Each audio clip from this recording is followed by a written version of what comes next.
Have you ever thought about vampires and colorism? Well, I sure have. I'm Rhayne Coleman, and this is Carefree Black Nerd B-Sides.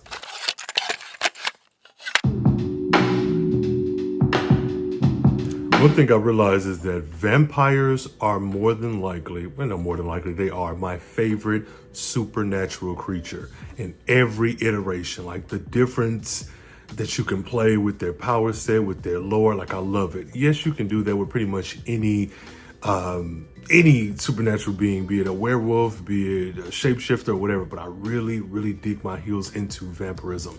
And that was shown to be even more amplified or rang true even more so with the Interview with the Vampire Season 2. So I just received my DVD. Yes, I ordered the first season on DVD to prepare for the second season that's coming up next year, 2024, really soon. So we finna eat. So once I got that in the mail and I unwrapped it, I looked at it, I kind of glanced it over, went back through some memories, some podcasts of season 1. It got me to really thinking about vampirism in media and the way in which vampires are portrayed and the way in which they maneuver or move depending on who is the author or the curator or the creator of said vampires, which took me back to 2008. So I have never shied away from my appreciation for the Twilight franchise. Say what you want, talk mess about it. I get it. But Twilight is a very moody, dark, visibly dark and quiet series, and that just fits with the way in which I live my life. So I enjoy it. And in 2008, when it first came out and I was watching it, I was like, okay, I had watched like Underworld and Vampire in Brooklyn and Blade and other stuff like that prior to that point. But I think that only helped to solidify vampires as being some of my favorite mythical beings or whatever, simply because even if something like this that has nothing to do with me, I am not represented anywhere but maybe one particular piece, could still grab onto me, here we are. So for me, I think the attraction to it was kind of sort of what my attraction is to Interview with the Vampire. I am a nerd. I am a blurred. I love comics. I love pop culture. I love media. I love things like that.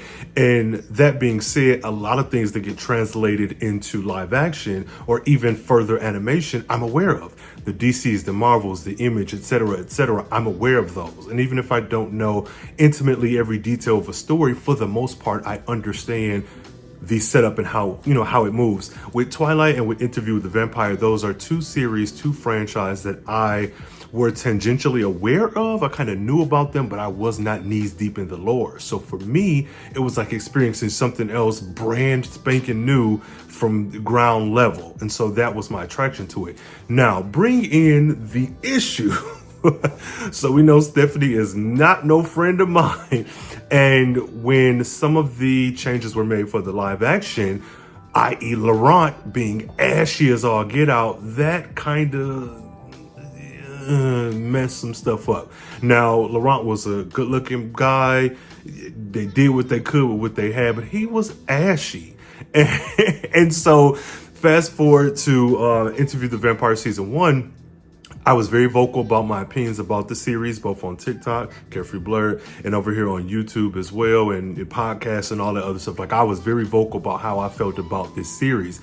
And Jacob Anderson, beautiful man, light-skinned. And so when his transformation was made from him being a human to him being a vampire, it was a very seamless transition. I think they did a really good job. AMC knocked it out of the park.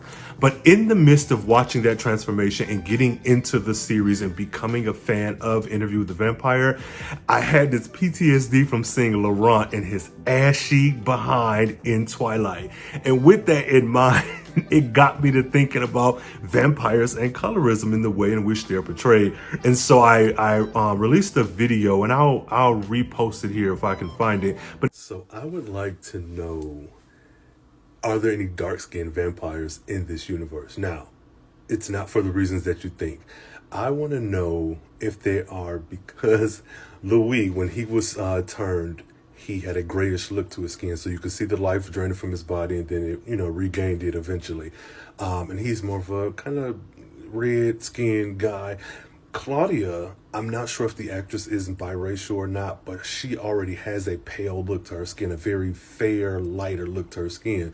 And I bring this up because Twilight, which is not the gold standard for vampire adaptations, but the black, dark-skinned vampire in Twilight looks so ashy. So I wonder, I just want to see a dark-skinned vampire specifically to see how will they handle the color. Will this person look moisturized, look like a regular person like Louis and Claudia, or will he or she be like ashy as hell? Like, that's really going to make or break how I move through this series going forward. So if we do get a black vampire who is dark skinned and looks like a black person, I need to see their skin. I need to see their skin. But it was simply me asking, what will a dark-skinned black vampire in an Anne Rice AMC universe look like?